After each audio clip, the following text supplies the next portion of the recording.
स्वदेश न्यूज़ के खास कार्यक्रम सबकी बात में आज हमारे साथ बातचीत के लिए मौजूद हैं वेल नोन एक्टर हैं, डायरेक्टर भी हैं, यशपाल शर्मा जी। ये किसी भी परिचय के मोहताज नहीं है, इसलिए मैं इनका परिचय नहीं दूंगी और सीधे बातचीत करूंगी। सर, आपका सबकी बात कार्यक्रम में बहुत बहुत शुक्रिया, थैंक यू। सबसे पहले तो आपको खूब सारी बधाई। जहाँ पे बड़े बड़े प्रोडक्शन हाउसेस की फिल्में, बड़े बड़े सितारों की फिल्में फ्लॉप हो रही हैं, मतलब जनता उनको देखने नहीं जा रही है और बॉयकॉट कर रही है, वहाँ आपने एक हरियाणवी फिल्म बनाई, एक तो रीजनल लैंग्वेज की, और ना तो उसमें कोई हीरोइन, ना आइटम नंबर, ना कॉमेडी, ना कोई तड़का, जो हम कहते हैं एक मसाला तड़का डालना, कुछ नहीं है। एक सीधी सच्ची कहानी है और लोगों को पसंद आ रही है। नेशनल अवार्ड्स मिल रहे हैं, अनगिनत अवार्ड आपको मिले, शायद काउंटिंग भी याद ना हो। 68 इंटरनेशनल जी, बाकी इंडिया के हैं। हाँ, वही तो मैंने कहा, काउंटिंग भी आप भूल गए होंगे। नहीं, काउंटिंग तो मैं इसलिए नहीं भूल सकता क्योंकि ये ऑटोमेटिकली डिजिटली होता है सब, तो अपने आप फिल्म फ्री वे है, उसमें अपने आप आ जाता है। मैं बस भेजना है, ये लिस्ट है, कहाँ भेजना है, क्लिक किया, चली गई फिल्म वीमियो के थ्रू और पासवर्ड के थ्रू, और फिर अगर उसका रिजल्ट कब आना है वो बताता रहता है कि अवार्ड मिला कि नहीं मिला। 146 जगह अप्लाई किया था, उसमें से 68 जगह मिला है, तो ये अपने आप में बहुत बड़ी बात है, तो कोई छोटी बात नहीं है हरियाणवी फिल्म रीजनल सिनेमा के लिए। तो बायोपिक है दादा लक्ष्मी की, जिनको हरियाणा का शेक्सपियर कहा जाता है, कबीरदास कहा जाता है और कालिदास कहा जाता है, उनको भविष्यवक्ता कहा जाता है, उनको बहुत सूर्य कवि की उपाधि मिली है। तो अनपढ़ थे, फिर भी उन्होंने ऐसा स्पिरिचुअल, ऐसा ब्रह्म ज्ञान लिखा है, और ऐसा लिखा मतलब गाया है और लिखवाया है, और जिस तरीके से वो करते थे काम। 1903 में पैदा हुए, 1945 में मर गए। 42 साल की उम्र में उन्होंने इतना वो हासिल कर लिया था कि 50-50 मील दूर से लोग उसको पैदल सुनने आते थे उनको, और बैलगाड़ियों पे सुनने आते थे कि नरे वहाँ सॉन्ग चल रहा है, चलो वहाँ चलते हैं। बेड़े के बेड़े, भीड़ की भीड़ जाती थी सड़कों पे। इतना कमाल गाते थे, इतना कमाल नृत्य करते थे, इतना कमाल की मतलब एक्टिंग थी, इतने हर ऑलराउंडर थे वो। उनको सच कहूँ तो ये जो फिल्म है, इतने सारे लोगों ने पहली बार सिनेमा घर के अंदर कदम रखा है, हजारों लोग ऐसे हैं, और दुआ देते हैं बूढ़े लोग, तो बोले पार्ट 2, क्योंकि ये पार्ट 1 है, पार्ट 2 जब आवेगी पता नहीं हम जिंदा रहेंगे कि नहीं रहेंगे, लेकिन ये पार्ट 1 देख लिया हमने, तो इसी में दर्शन कर लिए। भाई धन्यवाद तेरा, जिंदा रहे। खूब दुआएं दे के जाते हैं बूढ़े लोग, और कि मतलब हमको नहीं समझती कि हम इसके दर्शन कर पाएंगे कभी दादा लक्ष्मी के, क्योंकि पूजते हैं, उनके लिए भगवान की तरह हैं। मतलब कैसे महापुरुष हैं जो कि जिसका कोई शब्दों में बयान नहीं कर सकते हम। तो छठा हफ्ता है, हाउसफुल चल रहा है अभी भी, आज से मुंबई में भी लग गई है, तो ये अपने आप में बहुत ही अच्छी खबर है, क्योंकि मुंबई में अगर चलती है तो इसका मतलब पूरी नॉर्थ इंडिया में भी और बाकी भी चल सकती है, क्योंकि इसकी हिंदी जैसी ही हरियाणवी है, हिंदी वालों को सबको समझ में आती है। कल एक उपलब्धि देखिए, ये खजुराहो इंटरनेशनल फिल्म फेस्टिवल में कल दिखाई गई, और एक जर्मन एक्ट्रेस बैठी थी मेरे साथ में। आज सोचिए, जर्मन एक्ट्रेस और हरियाणवी फिल्म, लेकिन वो लड़की 4-5 बार रोई है, और उसने मुझे मतलब ऐसे हाथ पकड़ के बोला, why you made this film, मतलब इतनी टच कर गई उसको कि मतलब बोली कि मतलब तूने सच्चाई दिखाई है, कलाकारों की जो ज़िंदगी है और जो स्ट्रगल है वो इतने अच्छे से आज तक किसी ने नहीं दिखाया है। तो बिना लैंग्वेज समझे उसने पूरी फिल्म समझ ली विजुअल के थ्रू। तो मुझे लगता है कि सिनेमा की यही ताकत है, यही पावर है। और मतलब टपरा में दिखाया गया, टपरा टॉकीज में, जहाँ प्लास्टिक का चारों तरफ ये लगा करके, अंदर एलईडी बड़ा लगा करके, वहाँ पे स्पीकर और वो रख करके सारा सिस्टम ऐसे मिनी सिनेमा की तरह बना करके मैं इसके लिए राजा बुंदेला जी को, राम बुंदेला जी को, सुष्मिता मुखर्जी को, राकेश साहू को, जगमोहन जी को, आपको पूरी टीम को मैं बधाई देता हूँ। और उसमें चाहे किसी ने कुर्सियाँ लगाई हों, दरियाँ बिछाई हों, किसी ने झाड़ू लगाई है, उनको भी धन्यवाद करता हूँ, क्योंकि वो भी हमारी टीम का हिस्सा है, सब लोगों का। जी बिल्कुल। और राजा बुंदेला जी ने कहा ही, जो आपने जो मिसाल कायम की है इस फिल्म के थ्रू, हरियाणवी लैंग्वेज के थ्रू जो आपने मिसाल कायम की है और जिस तरह से दर्शक को खींचा है, वो सबके लिए एक एग्जाम्पल है। वो कह रहे थे कि ये बुंदेलखंड वालों को भी सोचना चाहिए कि हम क्यों नहीं बुंदेलखंड में फिल्म बना पा रहे हैं और अपने दर्शकों को परोस पा रहे हैं।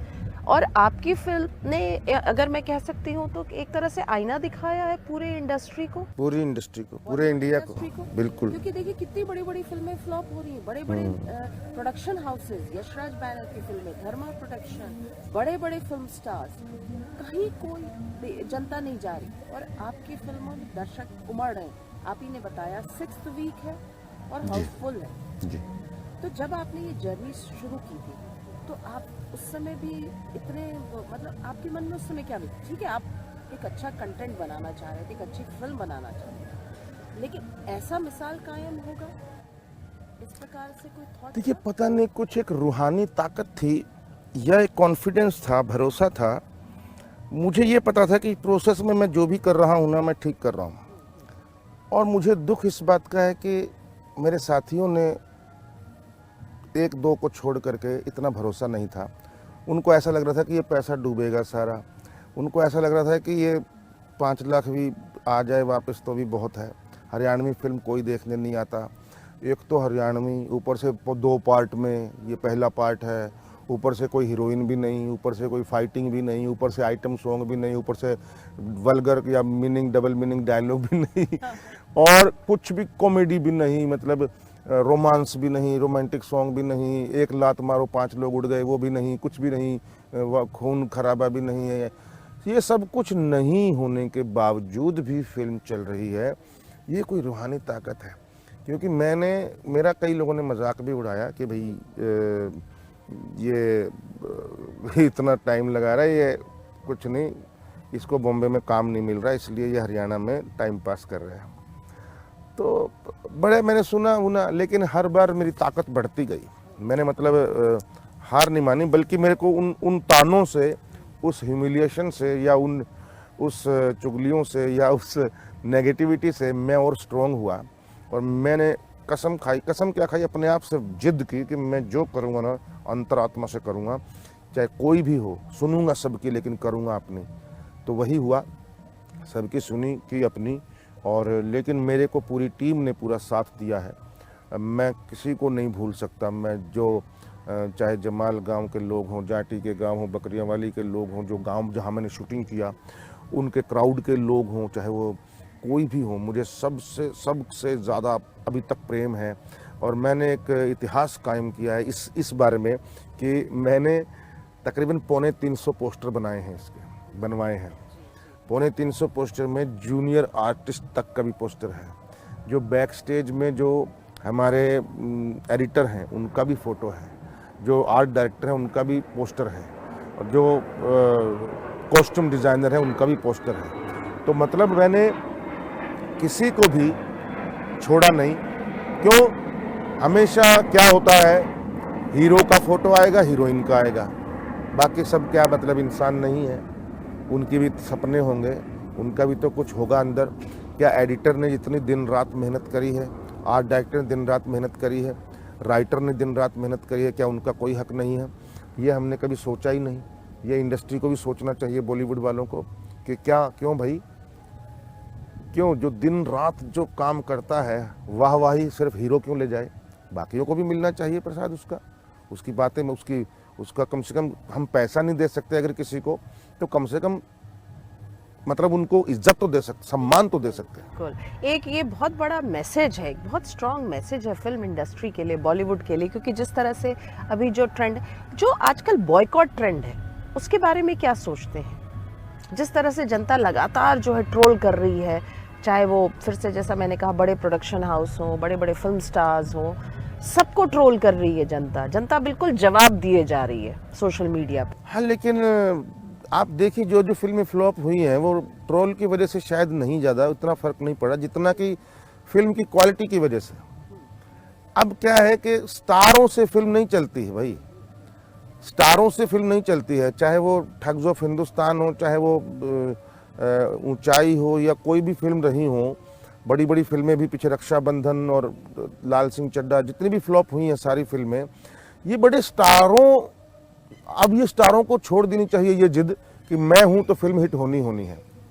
अमिताभ बच्चन हो, चाहे चाहे अजय देवगन हो, चाहे वो अक्षय कुमार हो, चाहे शाहरुख खान हो, ये मुगालता दिल से निकाल दें कि मैं हूं तो फिल्म अपने आप चलेगी, नहीं चलेगी। ऐसे आपका कंटेंट मजबूत होना चाहिए, ऑडियंस के कलेजे को चीर के जानी चाहिए फिल्म, आप उसको कुछ फील होना चाहिए, उनको कुछ मतलब लगना चाहिए कि हलचल होनी चाहिए अंदर, तब जा करके कहीं होता है।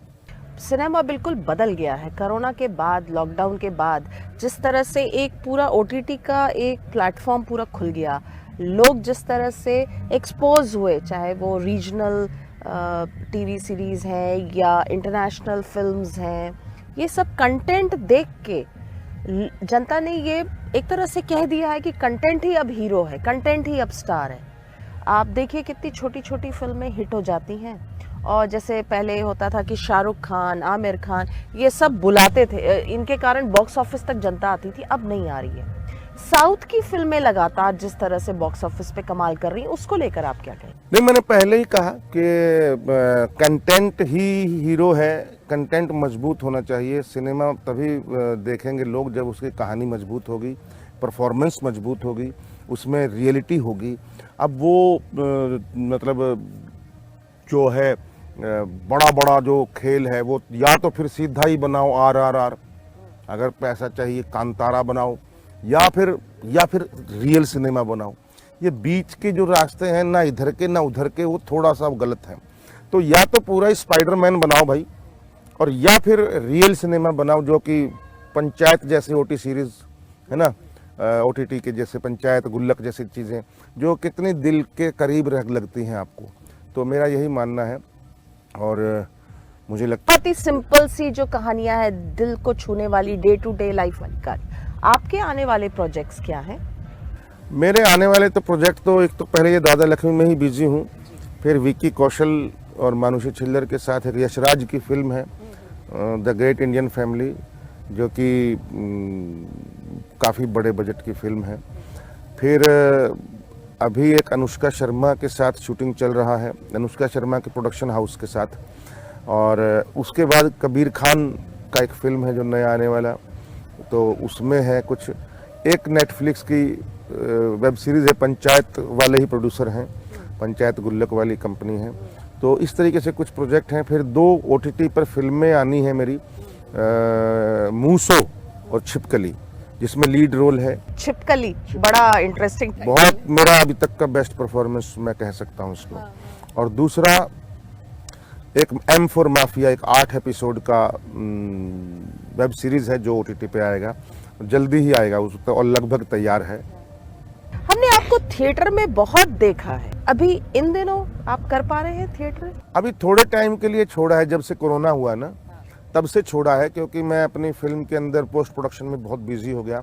उसके बाद फिर फिल्म की नेशनल अवार्ड के लिए, फिर उसको रिलीज़ के लिए, फिर प्रमोशन के लिए, मैं तब से लगातार इसी फिल्म पे जुटा हूँ।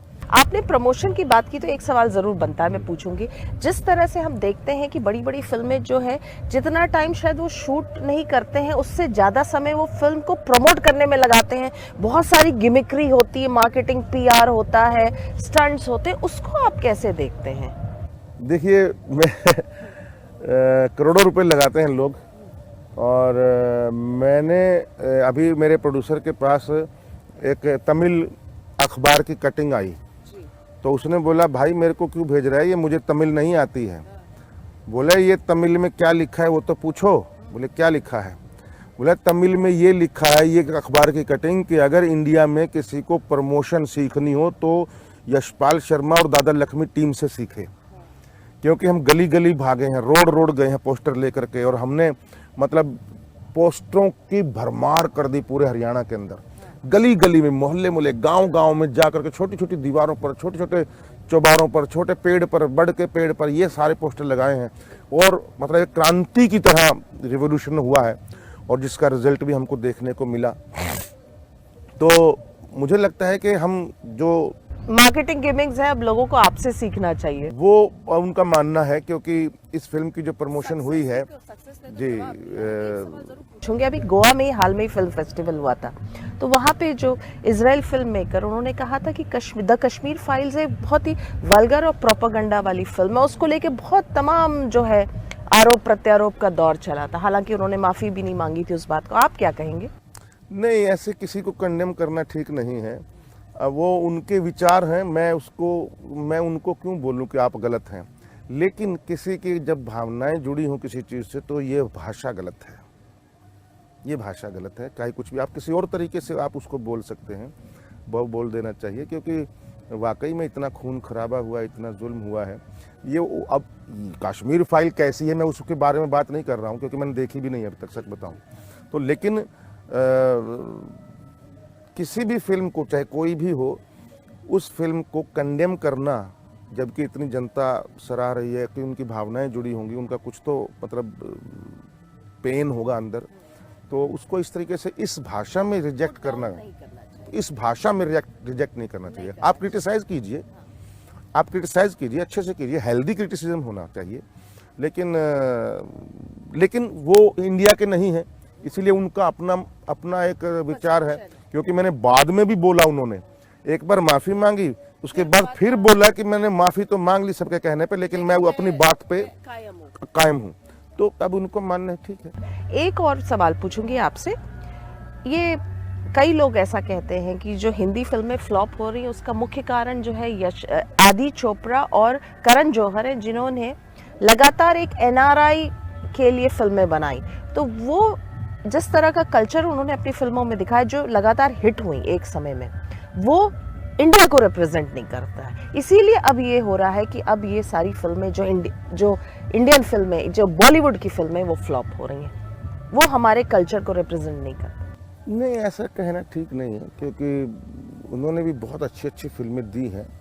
और ये बात अलग है कि बहुत टाइम से कुछ ढंग का आया नहीं है। ढंग का मतलब जो वाकई में जो बवाल कर दिया हो जिसने, और अगर हुआ भी है कोई, तो मैं अपने दिल की बात बोलूं, अगर मैं RRR मुझे पसंद नहीं आई, चाहे कितना करोड़ कमा ले, लेकिन मेरा व्यू है ये, है ना। पुष्पा है, मुझे अच्छी लगी, मुझे बहुत इंटरेस्टिंग लगी, है ना। वो KGF मैंने देखी नहीं। और जिस तरीके की ये फिल्में हैं, मैं सच बताऊं तो मैं कनेक्ट नहीं कर पाता हूं अपने आप को उससे। भाई आम जनता को कनेक्ट भी तो करना चाहिए। आम जनता ऐसे दिखा, अरे बाप रे, ये क्या हो रहा है, ये क्या हो रहा है, हमारे करीब ही नहीं है। लेकिन वो एंजॉय तो हो जाता है बच्चों का, लेकिन बच्चों को ये समझ में नहीं आता। ऐसा लगता है कि ये भगवान है, ये महान आदमी हैं, लार्जर देन लाइफ लोग हैं ये, हम कहाँ छोटे से। तो हमको छोटा फील करवाती है वो फिल्में। मैं बच्चों को अपने साथ का फील करवाना चाहता हूँ अपने सिनेमा में। दादा लक्ष्मी बिल्कुल वैसी फिल्म है, बच्चे एंजॉय करते हैं कि ऐसी मेरी कहानी है, अपनों के बीच मेरी कहानी है। हर आदमी हर आर्टिस्ट ये सोचता है कि मेरी कहानी है। रघुवीर यादव ने सुना, बोला ये तो मेरी कहानी है। कमल तिवारी जी ने, जो बहुत बड़े अच्छे वो हैं, उन्होंने बोला कि ये तो मेरी कहानी है। जो भी सुनता है कहानी को, जो भी देखता बोले तो मेरी कहानी है। तो ये है, बच्चों को भी पसंद आ रही है, क्योंकि माँ बेटे का कमाल का रिलेशनशिप है इसके अंदर, हस्बैंड वाइफ का बहुत कमाल का रिलेशनशिप है। सब कनेक्ट करते हैं, बुढ़े हैं वो भी कनेक्ट करते हैं, क्योंकि बुढ़े भी हैं। जया बच्चन जी ने अभी हाल ही में कहा कि जो इंडियन फिल्म हीरोइंस हैं वो वेस्टर्न क्लोथ्स क्यों पहनती हैं। जैसे जो तमाम रेड कारपेट इवेंट होते हैं तो वेस्टर्न गाउन्स या वेस्टर्न ड्रेसेस पहनती हैं, वो साड़ी क्यों नहीं पहनती। इसको भी लेकर काफ़ी जो है आरोप प्रत्यारोप का दौर चला। आप क्या सोचते हैं? नहीं, किसी पे क्यों हम जोर डालें भाई। अब कल को आप बोलेंगे कि जो कुश्ती है लड़कियां जो पहनती हैं, या बैडमिंटन है, जो लॉन टेनिस है, उसमें ये वाली ड्रेस इंडिया की लड़कियां नहीं पहनेंगी। भाई ड्रेस कोड है, पहनने दो ना भाई, क्या प्रॉब्लम है। मुझे ये समझ में ही नहीं आता। मुझे नहीं लगता कि, हाँ ये बात है कि आप साड़ी के अंदर बहुत एलिगेंट लग सकते हो और आप अपनी संस्कृति को और अपने संस्कारों को जीवित रख सकते हो। ऐश्वर्या राय को देखा है मैंने, बहुत अच्छी कमाल की खूबसूरती है उनकी, और साड़ी में ही ज़्यादा सुंदर लगती हैं वो, चाहे वो ताल फिल्म रही हो या कोई भी फिल्में रही हों उनकी। तो मुझे लगता है कि we should love our costume, our dharma, our jati, our सब, we should proud of that, but never condemn others. जाते जाते मैं चाहूंगी आप स्वदेश न्यूज के दर्शकों को कुछ कहना चाहें तो। दादा लक्ष्मी देखना अगर आसपास हो तो और दादा लक्ष्मी यूट्यूब में भी आप दादा लक्ष्मी द फिल्म करके टाइप करेंगे तो आपको ट्रेलर, खूब सारे गाने और टीजर मिल जाएंगे, वो भी देखिए आप, उसमें भी आपको काफ़ी आनंद आएगा और आपको लगेगा कि देखनी चाहिए। और बाकी मेरे विचार हैं, अगर आप मेल नहीं खाते तो कोई बात मेरा क्या उखाड़ लोगे भाई। तो बात ये है कि सबके अपने अपने विचार हैं, वी शुड रिस्पेक्ट एवरीबॉडी। जी जी बिल्कुल, मैं चाहूंगी आप ये भी कहें ना कि देखते रहिए स्वदेश न्यूज, सबसे पहले देश। अरे बिल्कुल भाई, बिल्कुल, मैं स्वदेश न्यूज़ के सारे दर्शकों को, श्रोताओं को, सबको और पूरी टीम को मैं बहुत बहुत बधाई देता हूं। और अभी नया साल भी आने वाला है, उसके लिए भी एडवांस में बधाई। और देखते रहिए स्वदेश न्यूज़। आपने हमारे शो सबकी बात को अपना समय दिया, इतनी अच्छी बातें की, आपका बहुत बहुत धन्यवाद और हमारी शुभकामनाएं आपके साथ हैं। थैंक यू, शुक्रिया। हमारी शुभकामनाएं आपके साथ हैं।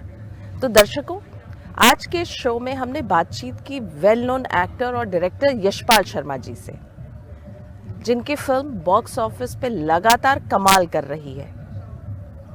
एक बहुत बड़ा मैसेज है बॉलीवुड के लिए कि रीजनल फिल्म, छोटी फिल्म, अगर कंटेंट अच्छा है तो बॉक्स ऑफिस पे कमाल करती है। तो इस बार के एपिसोड में बस इतना ही। अगले हफ्ते में एक बार फिर से मुलाकात करेंगे एक नए मेहमान के साथ। तब तक के लिए दीजिए हमें आज्ञा। नमस्कार।